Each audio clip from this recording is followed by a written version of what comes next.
The goal of practice is always to keep our beginner's mind. So hello guys, let's continue again. Let's understand about Python pip. Pip is the package installer for Python and it is used to install external packages in Python. So till now we were using internal modules and packages in Python, but for additional functionality we will have to download some module or package from the outside world, and using pip command we can easily do that. Suppose if I want to make Python speak or say something, so writing code from scratch would be very difficult. So I can directly download a module from outside world using pip command and it will do my job. Pip command installs packages from Python package index, which is also referred as pypl, and from some other indexes also. So pypl is basically a repository of software for Python programming language. Repository is nothing but we can think of a folder including all the codes, modules, libraries, framework, tools and many other things. From Python 3.4 onwards, pip command has been included with the Python installer. So in most of the cases we don't have to install it. So now let's understand some of the basic pip commands which we will be using in each and every case. The very first command is pip --version. It will actually tell us the version of pip that we are currently using, and it can also be used to verify if pip is installed on system or not. The next command is pip help. It will show us the syntax of pip command and how to use it and what are the available options and many other things. Now suppose if we want to see the list of packages that are installed on the system, so we can directly use pip list. It will return a list of all the packages that is installed on the system. The next command is pip show package name, where package name is the name of the package of which we want to get the information. So when we run this command, this will give us the detailed information about the package. For example, the name of the developer, address, email address, feedback and many other things.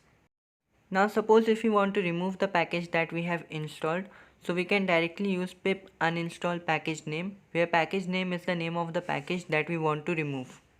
To upgrade pip, we have to use the following command that has been shown on the screen. Pip keeps on getting updates and it is good practice to update pip, because if we don't update it then it can create some serious issues. So now let's go for a hands-on practical.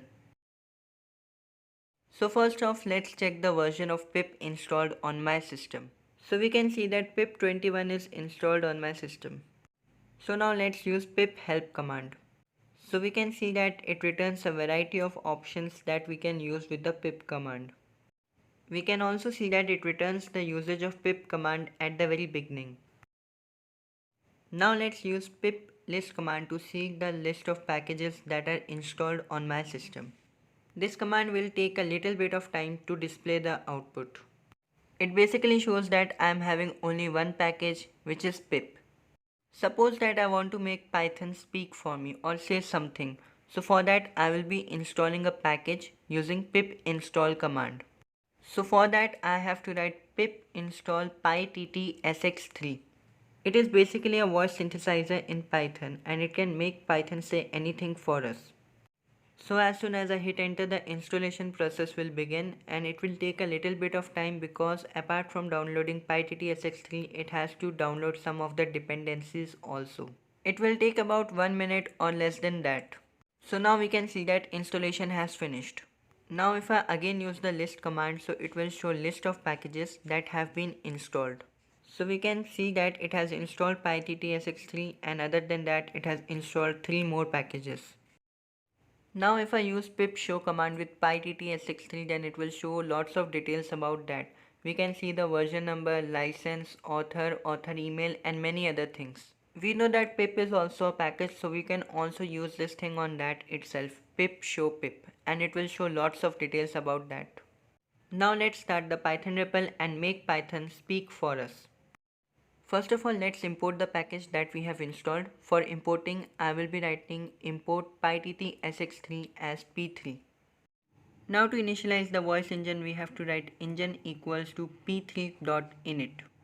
After that, we have to call a method say on the engine. So for that, we have to write engine.say, and inside double quotes, we have to write the thing that we want engine to speak for us. Once we are done with that, we have to call another method on engine, which is run and wait, and without calling that, our speech synthesizer will not work. Now get ready to hear the output. Python will speak for us. Hello. So I hope now everyone knows how to make Python speak for us. So there is a very small assignment for everyone. We have to make a program that will take input from user and save it into the file, and then our program will open that file, read that input and will speak for us. You can also add other things and functionalities to it. You can even try an except block, and also add conditionals to it. If user enters hello, then it will check if the input was hello, so it will open notepad for us or any other thing. You can showcase your work in the comment section. You can directly paste your code there, or if your file is on GitHub, then you can share its link. Now let's uninstall the package that we have installed. So for that I will be writing pip uninstall pyttsx3.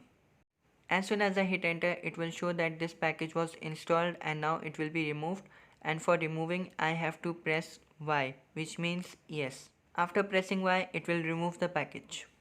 Now if I again use the command pip list, it will show the list, but this time pyttsx3 is missing. It has removed only pyttsx3 and have not removed other packages that were also installed while installing pyttsx3. For upgrading pip, we have to write python-m pip install -U pip. So here it shows requirement already satisfied, which means that I am already using the latest version of pip.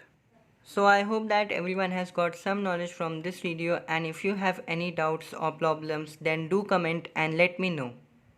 So that's all for today. My new video will be uploaded soon. Thank you.